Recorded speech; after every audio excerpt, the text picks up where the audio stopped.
Hello दोस्तों, आपके लिए लेके आया हूँ भारतीय राज्य व्यवस्था में। क्लास आपका आज 11वां क्लास होगा और संसद पार्ट 2 होगा आज। तो आइए दोस्तों, चलते हैं, देखते हैं क्लास।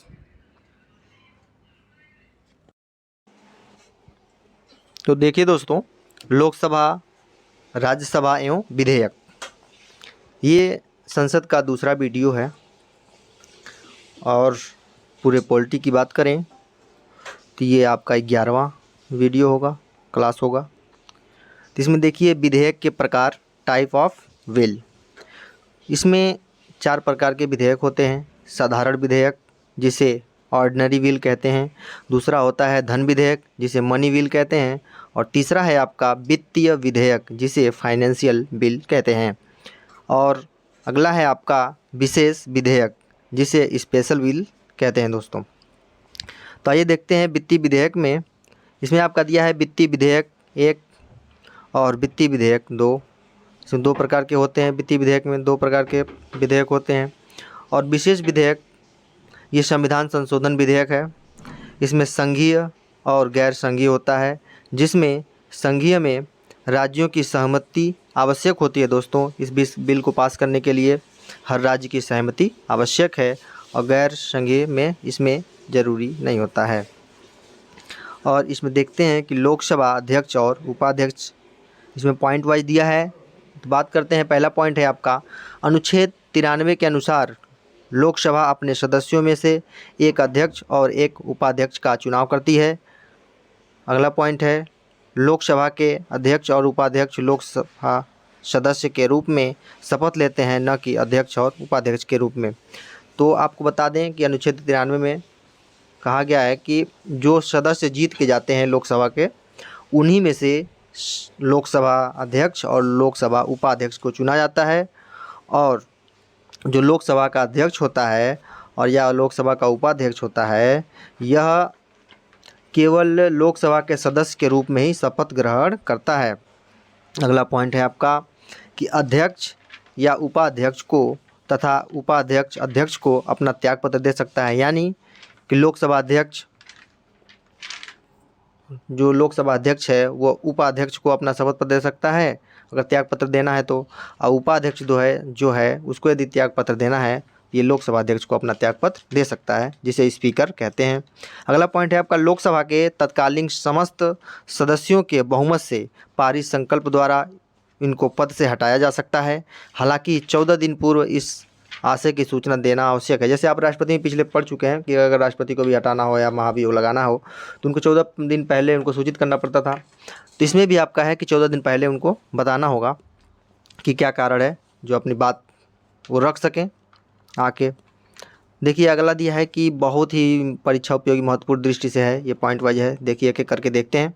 तो दिया है, पहला पॉइंट है आपका कि लोकसभा एक अस्थायी सदन है, जिसे कभी भी प्रधानमंत्री की सलाह पर राष्ट्रपति द्वारा भंग किया जा सकता है। कहने का मतलब ये है कि प्रधानमंत्री मतलब राष्ट्रपति इसे भंग कर सकता है, लेकिन प्रधानमंत्री के सलाह पर।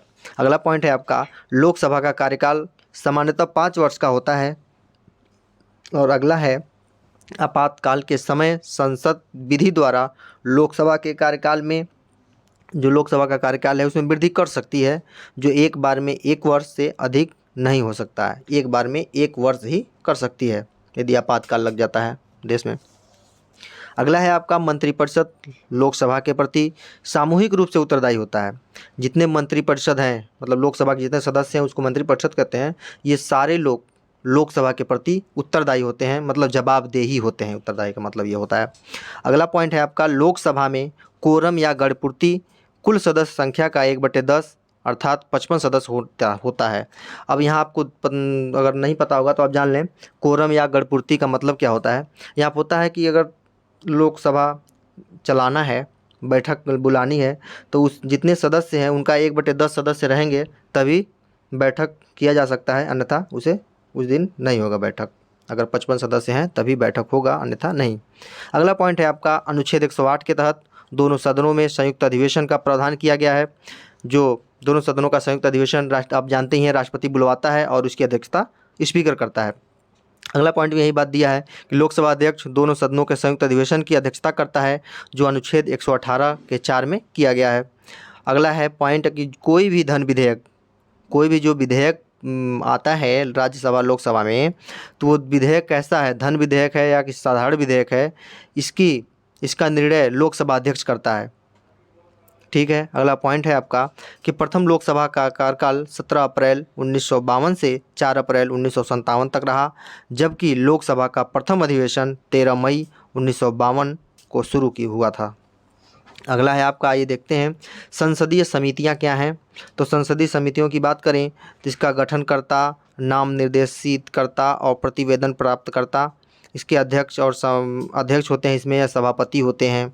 और इसका यदि स्वरूप की बात करें, स्वरूप विधिक, इसमें आप देखिए सूचना का जो अधिकार है, अधिनियम 2005 जो आया आपका, तो इसमें देख लीजिए कि दिया है कि यदि सूचना का अधिकार अधिनियम 2005 की बात करें तो स्वरूप की बात करें तो ये विधिक अधिकार है, यानी कि कानूनन अधिकार है। और ये जो सूचना का अधिकार है आपका, ये 11 मई 2005 को लोकसभा द्वारा पारित किया गया। और इससे संबंधित वाद की बात करें तो नमित शर्मा बनाम भारत संघ का वाद था, उसके माध्यम से ये लागू हुआ और बना। और लागू की बात करें कि कब लागू हुआ, तो ये 12 अक्टूबर 2005 को पूर्ण रूप से लागू हो गया और राज्यसभा द्वारा इसे 12 मई 2005 को पारित किया गया।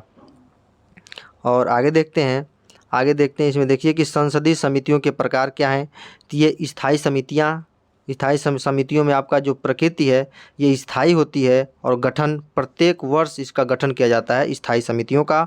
और कार्यकाल की बात करें तो इनका कार्यकाल 1 वर्ष का होता है। यहाँ पहले दे ही दिया है कि प्रत्येक वर्ष इसका गठन होता है, इसका मतलब यही है कि 1 वर्ष का कार्यकाल होगा और प्रत्येक वर्ष कराया जाएगा स्थायी समितियाँ। और अगला है आपका तदर्थ समितियाँ। तदर्थ समितियाँ क्या होती हैं, इसकी जो प्रकृति होती है अस्थायी होती है, ये जरूरी नहीं जल्दी बदलेगा, बदल भी सकता है नहीं भी। और इसकी गठन की बात करें तो ये विशेष उद्देश्य हेतु होता है। अगर कोई विशेष उद्देश्य है करने का, उसके लिए समिति बनाई जाती है और तब तक ये कार्य करेगा जब तक का उसका उद्देश्य या कार्य पूरा ना हो जाए। देखिए वहाँ दिया भी है कार्यकाल में कि उद्देश्य या कार्य पूरा होने तक ये बना रहेगा। और अगला बात करें संसद की वित्तीय समितियाँ, इसमें आपका उद्देश्य सार्वजनिक व्यय पर संसदीय नियंत्रण, जो सार्वजनिक समझ रहे हैं कि पूरा सबके लिए जो व्यय होता है उसके लिए संसदीय नियंत्रण बनाया गया।